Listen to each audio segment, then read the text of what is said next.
fragrance layering? A benign curiosity? A dysfunctional coping mechanism for those who buy way too many fragrances blindly? Or a coveted haute couture styling skill in the world of olfactory garments? That is the question.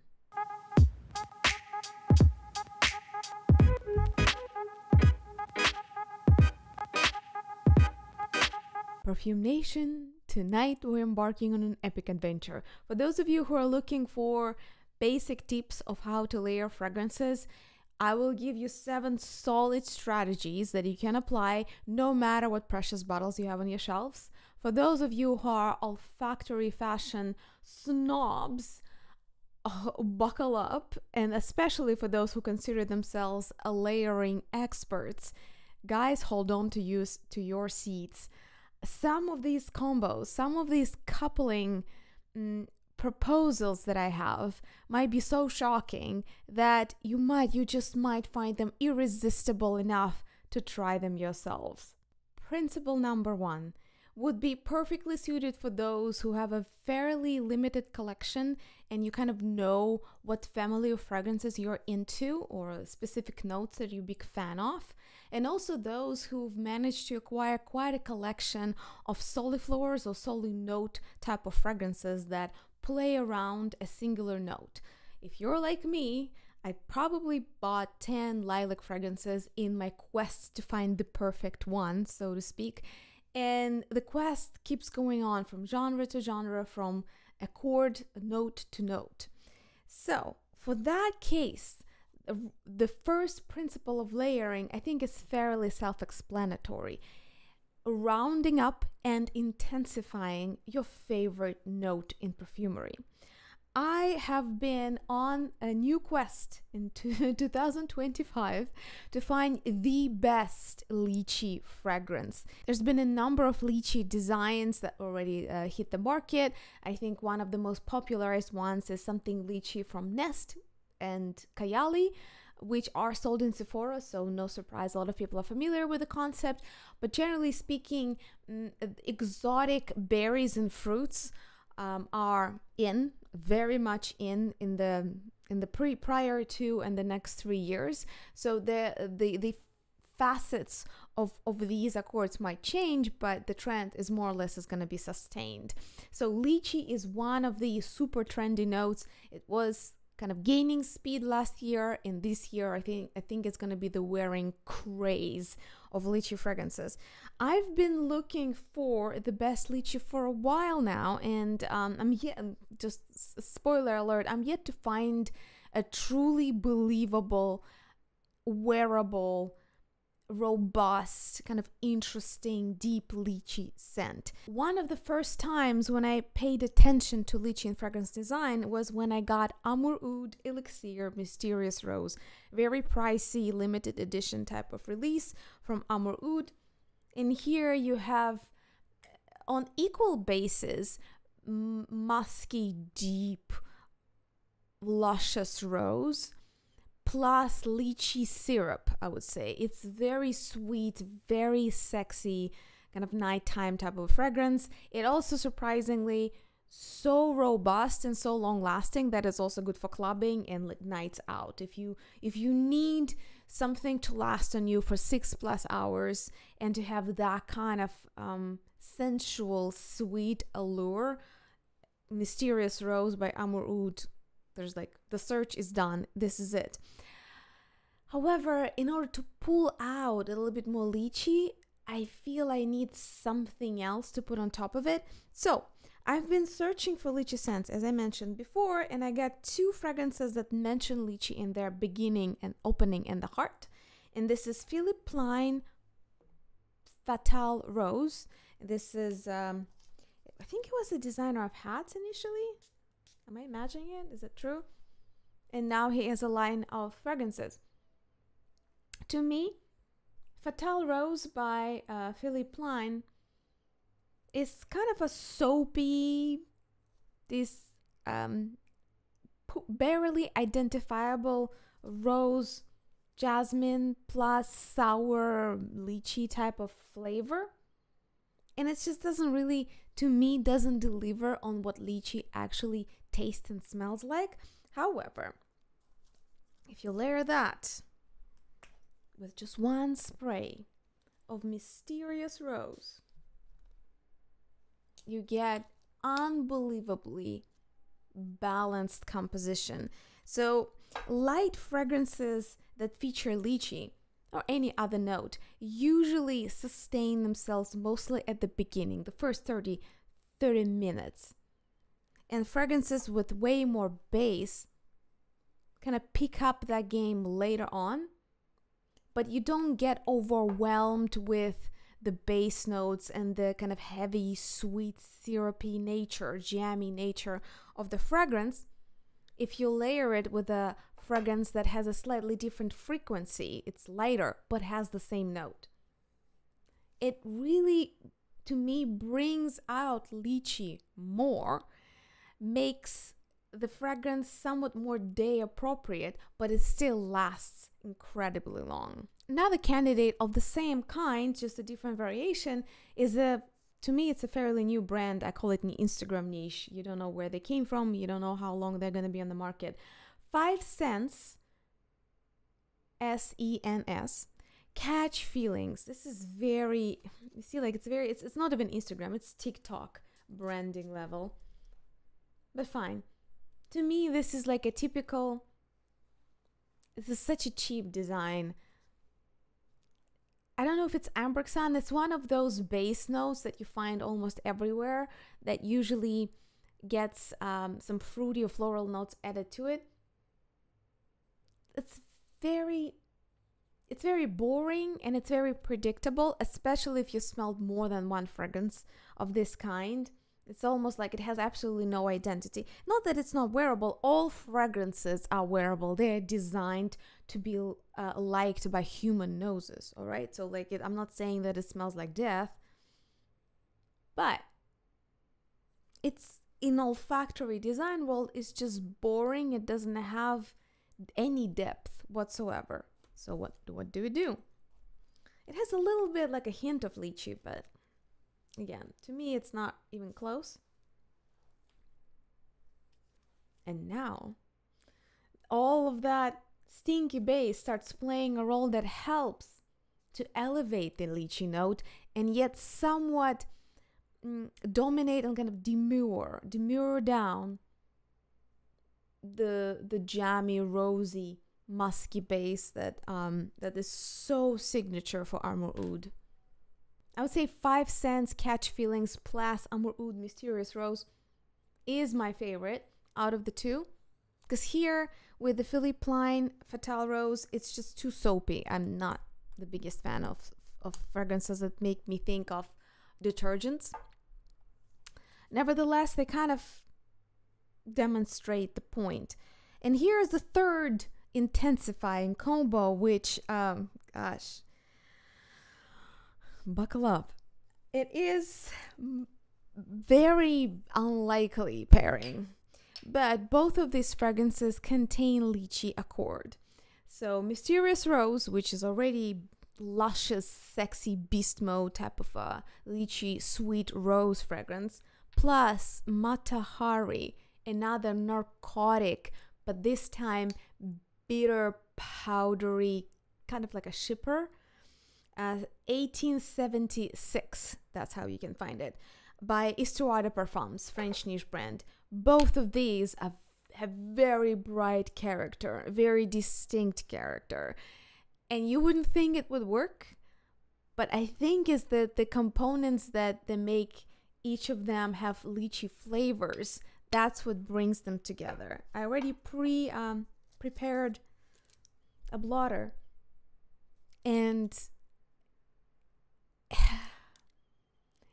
imagine a fragrance that is almost too sweet to be elegant, because I think this is very lustful fragrance. It's beautiful, but it's almost too suggestive in my view. Like it's truly, it's like a sex in the bottle, or sexual seduction in the bottles more so.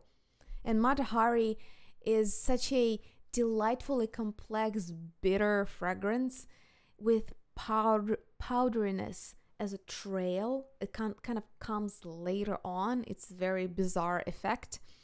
And this seems so bohemian almost in the way that it smells. It's definitely not everybody's cup of tea. But adding one on top of another adds almost like a second dimension to already quite a dimensional fragrance, this mysterious rose. It just becomes both powdery, bitter, syrupy, and this lychee, sweet, sour, fruity thing kind of emerges when they're put together. It's so good.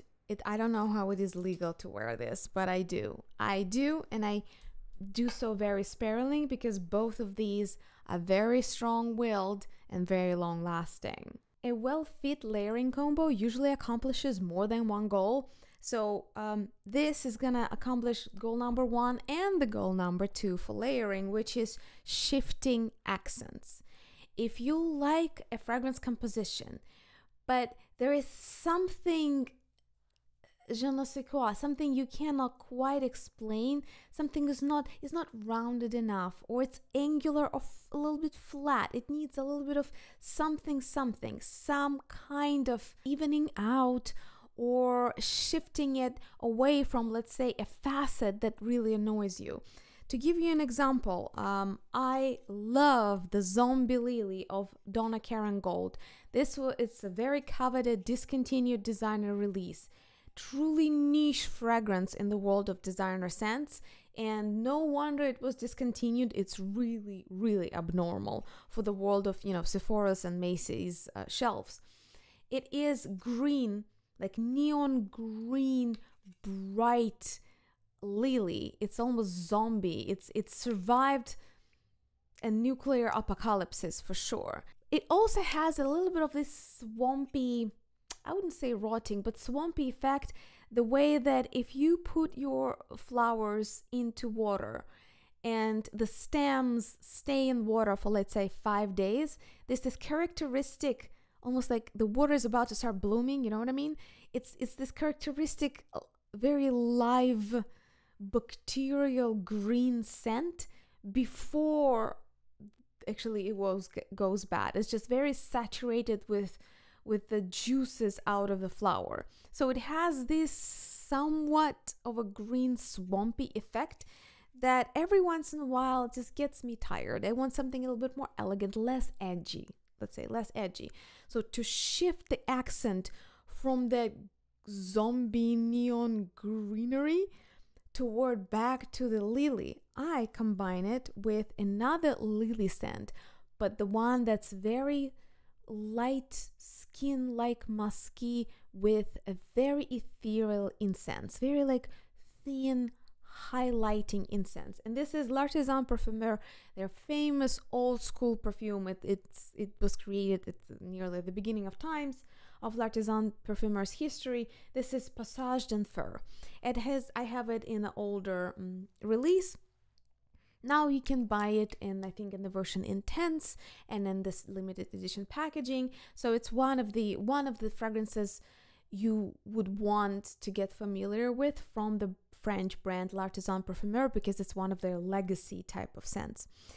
However, here the incense and the white lily and kind of the soft, somewhat sour white musk are so subtle that I can nearly bathe in it and forget I'm wearing it. What it does when you put it on top of Donna Karan Gold, I already have blotters prepared, that it evens it out. It kind of pushes away that, I wouldn't say flat, but kind of screechy green edge that Donna Karan Gold has. And I think that's one of the contributors why it was discontinued. It's such an unusual facet for white lily scent. And imagine just this very soft, silky, more rounded, musky incense here. It doesn't really smell like church incense. It just gives this almost sour, watery kind of flute flavor. It's like playing a flute somewhere on the background. But the white lily, the principle number one, intensifying your favorite note, really highlights the lily in the Donna Karan that is already quite bright. But you see what I'm saying? Like, it removes, somehow magically removes the screechy, edgy neon green aspect and just makes it into the most multi-dimensional, beautiful, elegant, sensual white lily scent. I love them together. I really don't know a better white lily scent other than this combo. And we are not even done with this fragrance as a layering partner. Passage d'Enfer by L'Artisan Parfumeur, since it has this very subtle character, really helps to pull out different aspects of incense in my morning incense favorite. So incense has many different facets. It's a man-made accord, so it really depends on what's your favorite type of cultural reference to incense. Japanese incense, Orthodox incense, Catholic incense, and a lot of other ways that you can make this accord. They really provide a much needed variety in the world of fragrances. So one of my favorite morning incenses is Sancti by French niche brand Le Liquide Imaginaire. And Sancti is the bright, this one is churchy, you will recognize incense in it without a doubt. Kind of churchy, bright, light incense. Light in a way that it's not very heavy with resins or spices or anything else. It's fairly light, but it's bright and it has grapefruit in it. I love it as it is. But every once in a while, I want to soften the edge. I don't want this to be so zesty, because grapefruit and the high frequency fractions of incense accord sometimes start to get a little bit drilling, and again, a little too churchy to my taste. And as I said, I love it as it is, but sometimes I want, again, softer, more sophistication, but I still want that morning elevated incense. And when I combine the two, it's divine, it's perfect. It's exactly what I want.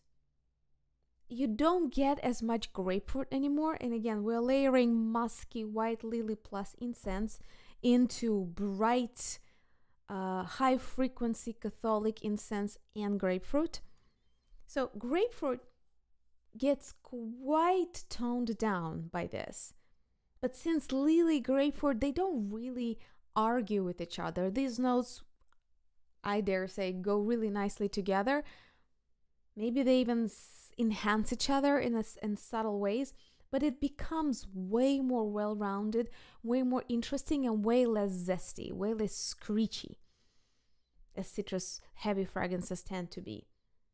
I love it.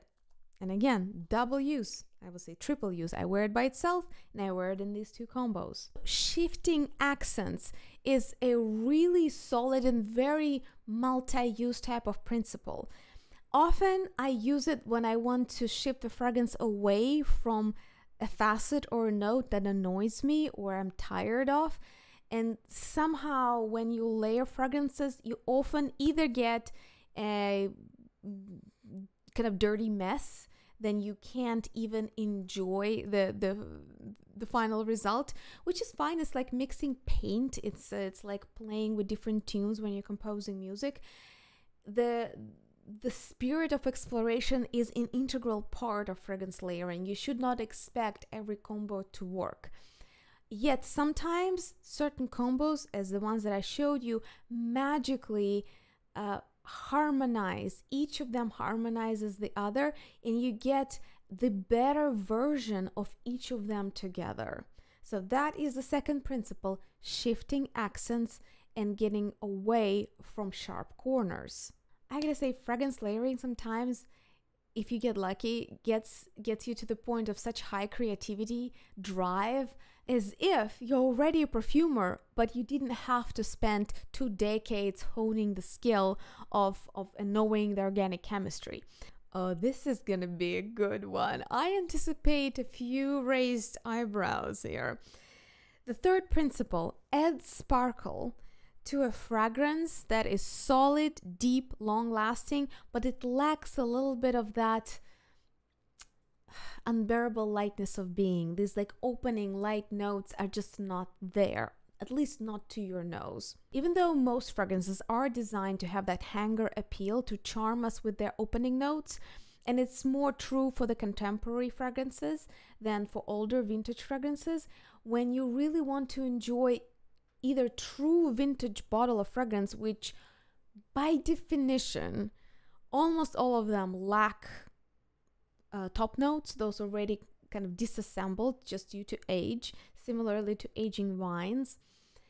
It is necessary to add something there if you want a multidimensional, three-dimensional, a true fragrance experience.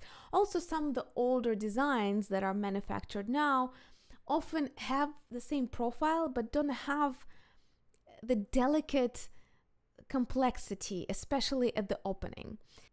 It's true even more so for old school shippers.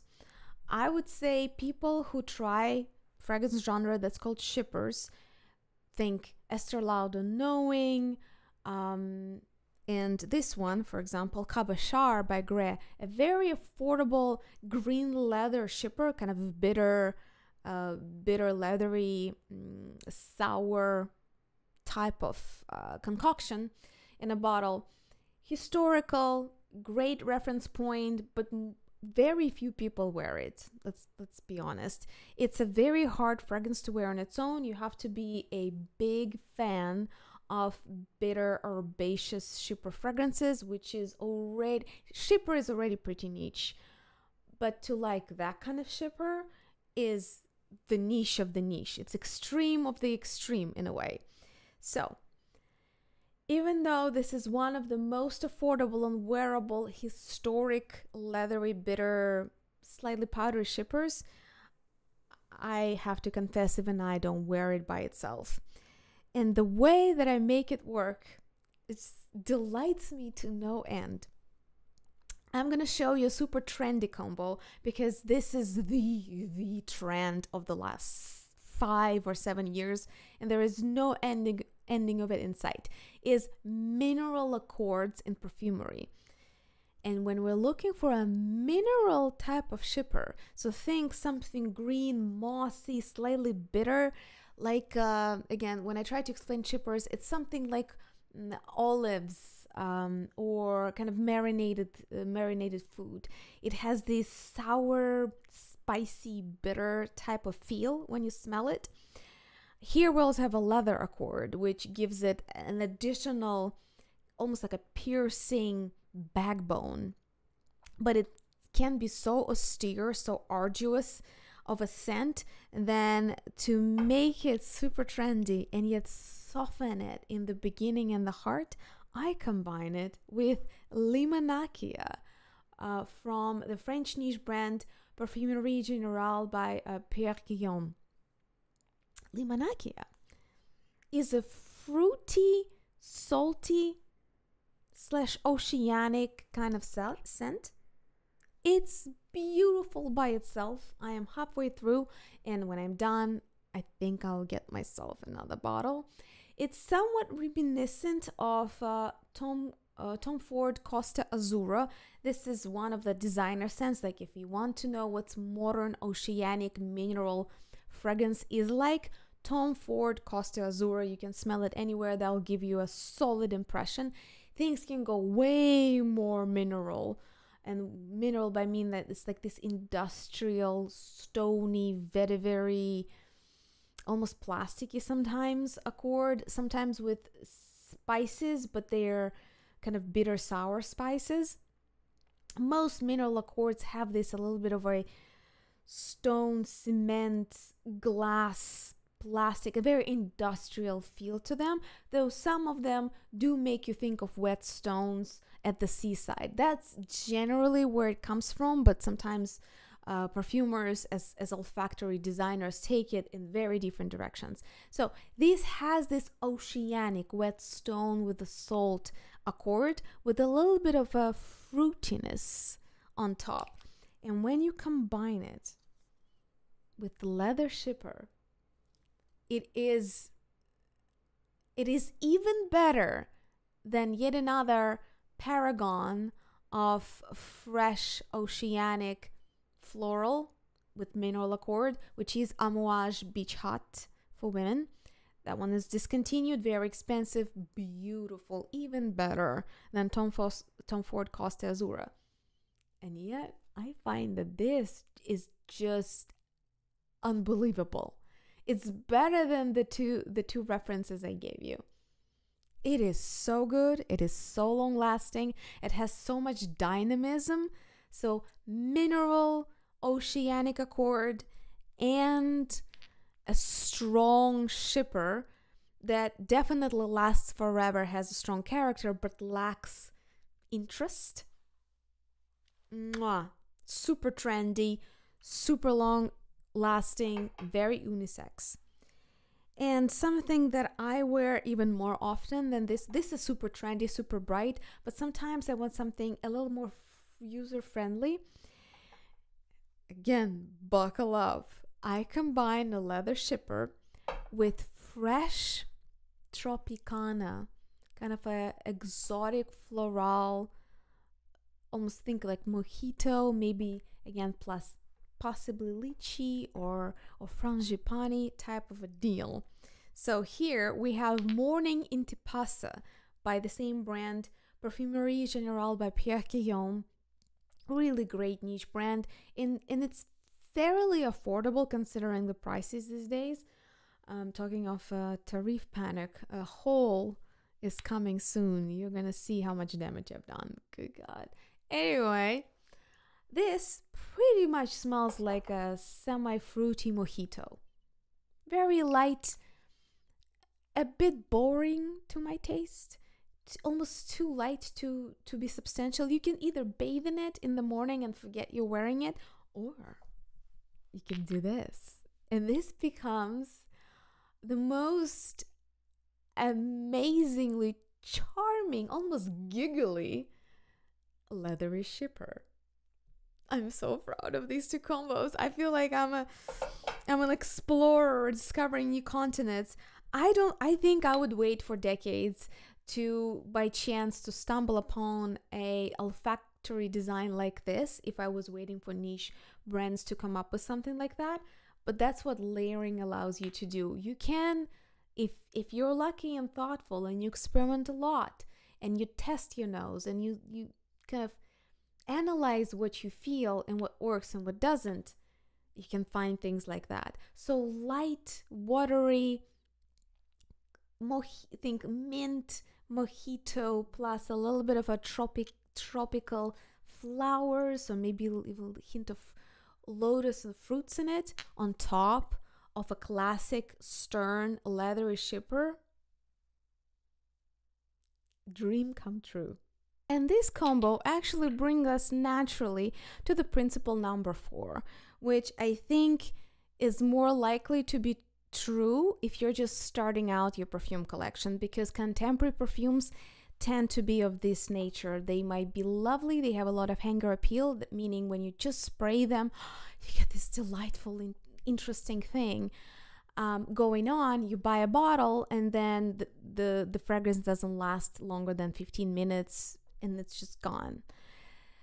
So the rule number 4 is adding a base to a deficient in longevity but otherwise lovely perfume. So Morning Intipassa is a perfect combination of something that you can find in many different lines. As I said, Instagram niche, what's sold in Sephora. Most contemporary fragrances are made to be kind of bathing type of a deal, almost body sprays.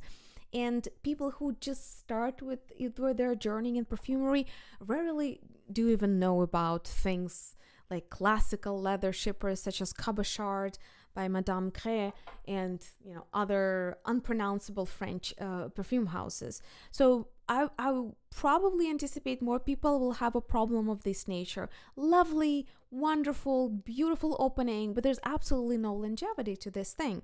So you can add a fragrance that has a good solid base and yet keep that lovely opening. Another whole world, how this works is adding a niche or your new favorite opening of a fragrance to a perfume that's marketed toward men. I do find that a lot of fragrances that are marketed toward men have unbeatably long-lasting bases. However, most of them, in my view, lack character. They all smell the same. Often their opening is screechy and screaming. There's nearly no heart to, kind of this middle hearty center. And then you transition straight to the stinkiest, longest lasting base thing, like a solution that can be used for disposing of biohazard materials. So if you have a fragrance for him that in your view it's good longevity, it's really solid base, I do like the dry down, the 3-hour in mark, but there's just nothing to it to make it alive. And you probably can grab almost any cologne or Soliflor, anything that you like the opening of, and you just put your favorite long-lasting base fragrance in the morning on your clothes and refresh every 2-3 hours with the trendiest light, the scent of the moment of now, to get this beautiful long-lasting but interesting multidimensional combo. So I gave you my example, and there are many others of that nature. I am lucky enough to have a very vast multidimensional olfactory library, so I do have therefore a multiplicative number of problems, and that brings us to the rule number 5. And this is gonna be equally important for those who have vast collections of La Vie Belle flankers or Jean Paul Gaultier for her, or other, Dior poisons, and don't know what to do with them at the end of the day. Especially if by accident or intentionally you decided to explore the world of much more interesting niche fragrances, and you find that you still gravitate toward your favorite sweet gourmand. Equally, this problem exists for people who went too far in their explorations of the most uncomfortably edgy, the burning church in which you run into with a metal blade from which the blood is dipping into the wet soil. These kind of olfactory designs, when things are so austere, so bizarrely uncomfortable and otherworldly, that it might not be safe for work to wear fragrances like that. And this rule, the number 5, I call sweeten the deal. It's when you combine a fragrance that is somewhat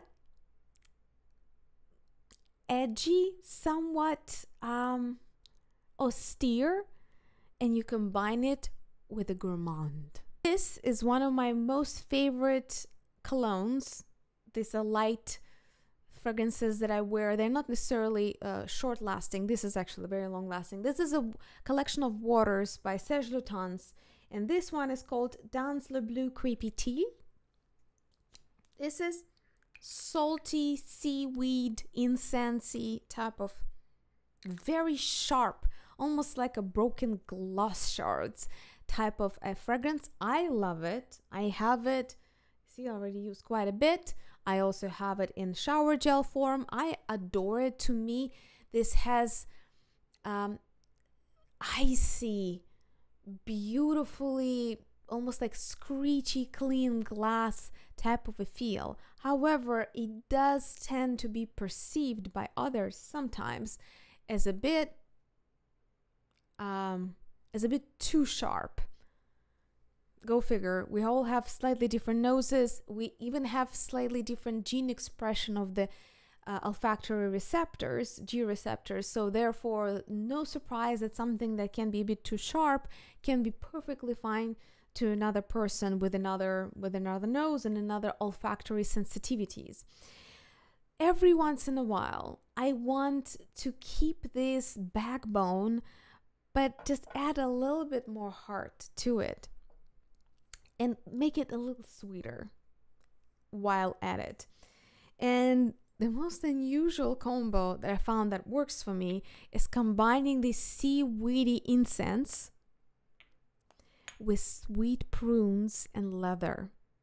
So Serge Lutan's Dans le Bleu Cuipitil, I combine with Trussardi Boutique Collection, which is called Behind the Curtain Piazza alla Scala. I just call it The Curtain. It's a very long name. Beautiful designs. I love these dogs. Kind of might be hard to find these days, but again, we're talking about the principle, and if you want to sample this combo, you can get very generous set of decants. I'll leave a link below, so don't despair. Options do exist for you to try it.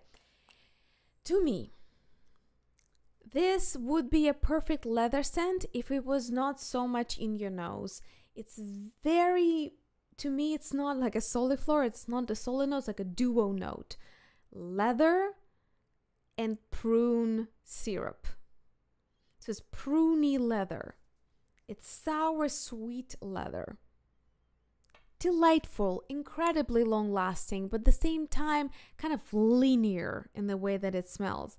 This is also linear, but different frequencies. And when I combine the two,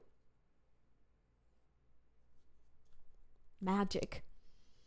It's still a very linear fragrance, but instead of being sweet leather, kind of like middle to lower end, you add this piercing incense all the way through all the frequency range, like a metal backbone, and the higher salty, seaweedy accents that are so unusual, but oddly enough, they work with plum and this kind of sour sweet accord, and the leather keeps it all together.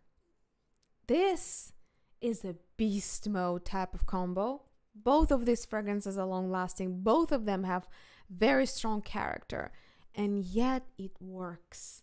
This is probably the most bizarre combo I'm showing you in this episode tonight, but it's a revelation in my world.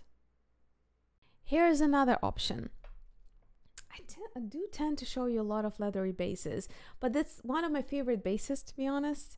And I think I like leathery bases more than I even like woody bases. Oh my god, I can't believe I said it. And yet I find leathery fragrances harder to wear by themselves. Go figure. So yet another beautiful leathery fragrance that's by French niche brand L'Artisan Parfumeur. It's called Mont de Narcisse. It's devoted to narcissus, daffodils. To me, I don't really get daffodils here. I get a melancholic, slightly mineral, kind of melancholic, thin leather scent, plus dried bananas. I love the sweet dried banana opening, but it lasts less than 15 minutes. It's poof, and it's gone. And I want to continue having this slightly sweeter experience, because otherwise this becomes a very melancholic, sad, slightly depressive type of olfactory profile. So what I figured I could do, I searched high and low. I'm yet to find this dried banana smell that would exactly reproduce what I'm looking for, because I find the opening genius. Again, nothing to do with daffodils in my view, but everything to do with thin, elegant leather and you eating dried bananas while being dressed in it. I found the closest thing that I found this sweet, well-rounded, edible scent, which is by Salvador Dali, their boutique line. The series is called Daligrams, and the fragrance is called My Muse. To me, this is this kind of almost like almondy milk, but it's not almondy enough. It's just this well-rounded, charming, somewhat creamy, souffle, sweet type of scent. It's beautiful. It's very charming. It is a beauty to wear by itself. It's very kind of like kiss me type of fragrance. And when I combine it with Monde de Narcisse, I get back, maybe not exactly dried bananas, but this delightfully sweet, fruity type of a heart and opening to it that I miss so much after the first half an hour. This is such a delightful combo, and again, I wasn't sure if it would work, but it does. And a slightly more classical combo that still sweetens the deal here is Fabulous Bouquerat, also by Salvador Dali, coincidentally. But here we have spicy dried fruits, a lot of dates, maybe dried figs is here as well. This is more sort of a classical Eastern vibes, kind of Marrakesh spice markets, but not baking spices, are more like dried fruits and hints of spices.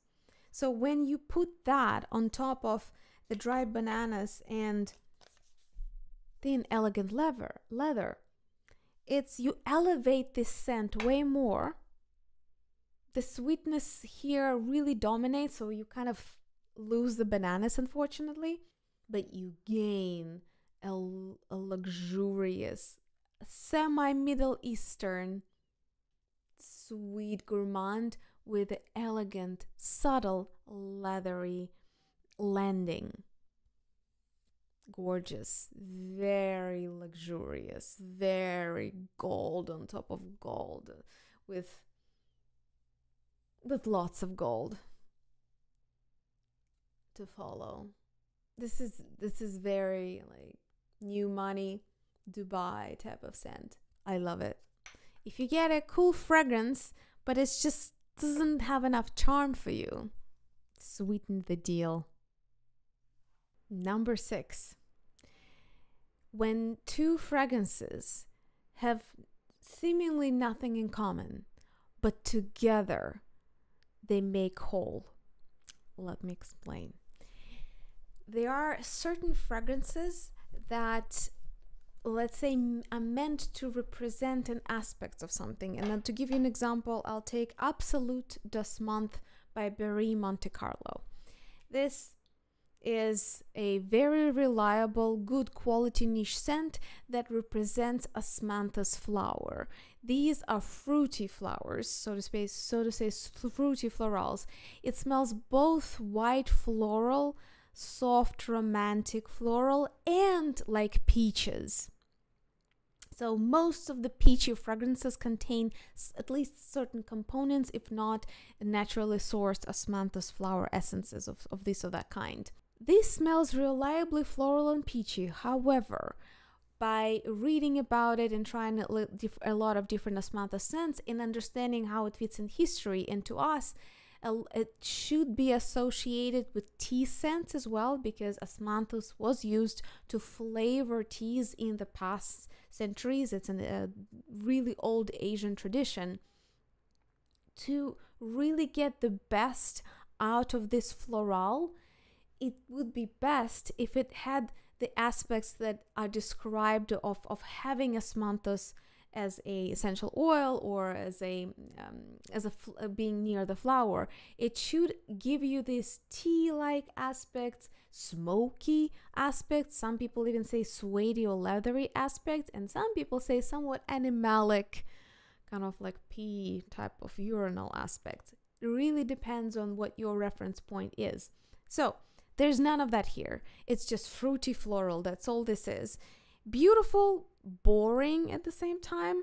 And when I was thinking how to make this into a full dimensional whole Asmanthus in all its complexity and facets that don't necessarily overlap, and I found a delightful smoky vetiver in my collection, and this is Vetiver Insolent by Miller Harris, which is a fairly affordable niche house that you can find, I think mostly in Europe. It's available everywhere, but it's mostly popular in Europe as far as I know. Really great stuff. Try it if you haven't yet. And I have a brand review on my channel, so if you want to hear what's good in their lineup, this is one of my favorites. Vetiver and Salad. This is somewhat grassy, doesn't necessarily smell like green tea, but vetiver does tend to give people impression of a tea-like grassy scent, but not a freshly cut grass, more like a dried hay, aromatic, dried herbs type of a deal, plus smoke. Beautiful by itself. I love it. And they don't really have anything in common, but together they make the true, whole, full-bodied osmanthus smell. So I have it alone here. Just osmanthus by Perry Monte Carlo. Just like fruity floral, charming, nothing special. And together with a smoky vetiver by Miller Harris. This is amazing. This is just, it's like going from 2D to 3D. And as I said, in this case, we're not trying to sweeten the deal. We're not trying to add a base. We're not trying to add sparkle on top of the base. We're not trying to soften anything. We're not trying to enhance a commonality between the two. We're adding two blocks representing very different olfactory design, but we already have in mind that together these things should represent something that we know works. You can arrive here at the bombshell of a layering combo like that by knowing a lot about perfumery and how things are combined in olfactory design, and sometimes by pure chance, just by trying things out. It's all fair game. And the strategy number 7 and the final one, and I would consider this the most important cautionary tale, is this: don't make yourself suffer needlessly. Nothing is worth it. We are here for a very short time on this earth with our noses relatively intact for at least part of our lives. If you have a fragrance that you don't wear and it just doesn't work for you for whatever reasons, it's really not worth spending months and buying 10 other fragrances according to the rules that I give you, or any other compositional rules or strategies, trying to find a way to make it work. Just like with fashion, just like with types of food ingredients, sometimes it's just not worth it. It doesn't mean the fragrance is bad or good, or you made a tragic mistake, or your nose is not developed enough to appreciate it. It's just not a match, and that's it. You can regift it. You can sell it on Mercari or other reselling platforms. You can, if it's decent enough that it doesn't, it's not appalling, you can use it like I do. I use an enormous amount of fragrances that are okay, but I just know I'm not gonna wear them on myself. I put them, spray them in the bathroom. I put them on linens. I put them on socks. I put them on shoes.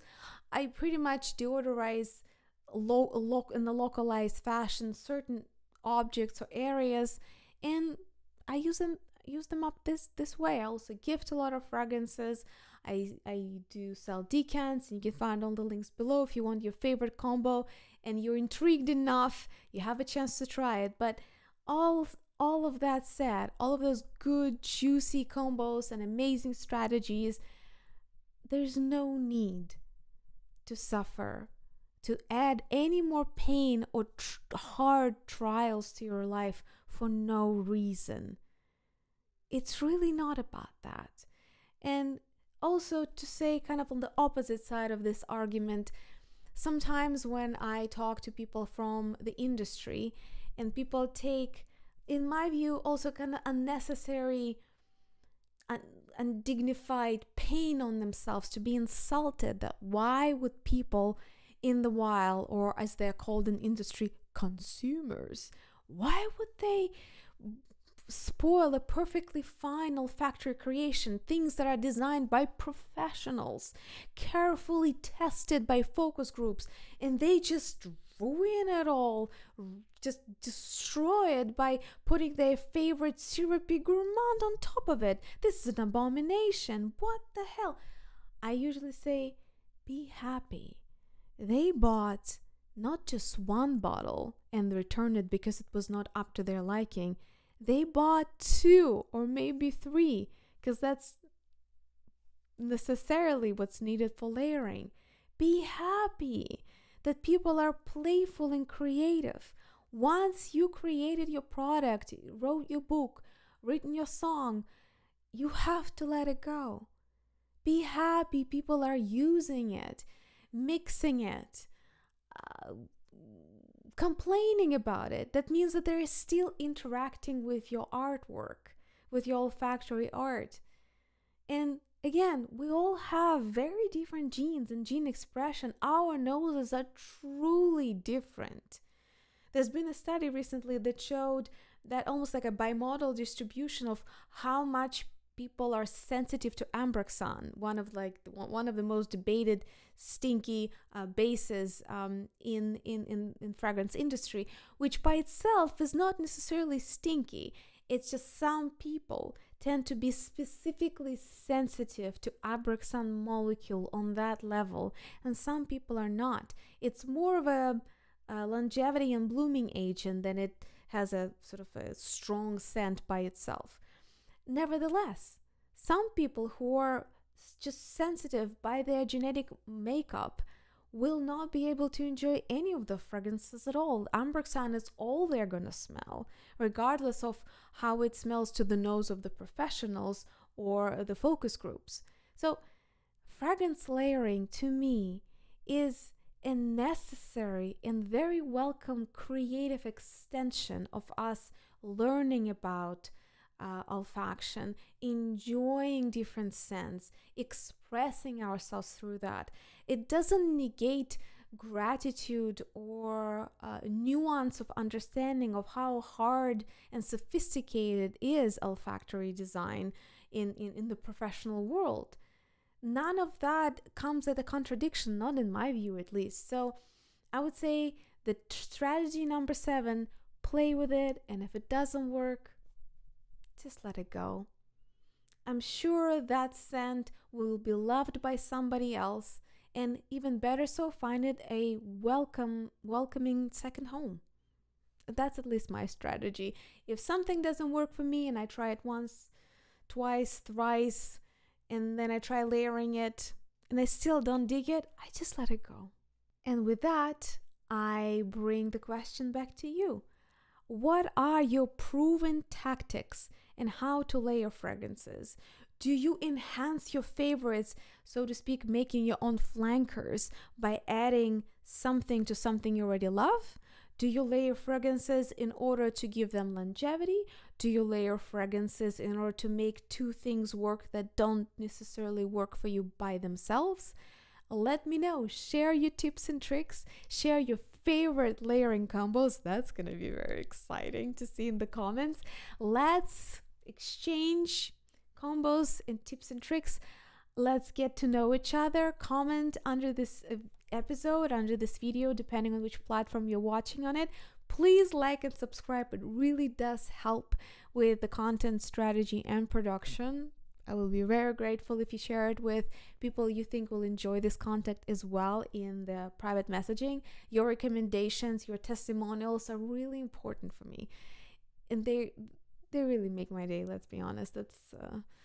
It's cold out there, it's cold out there in the sea of content creation. So thank you so much for watching. Don't forget to like and subscribe, because I'll see you in the next episode.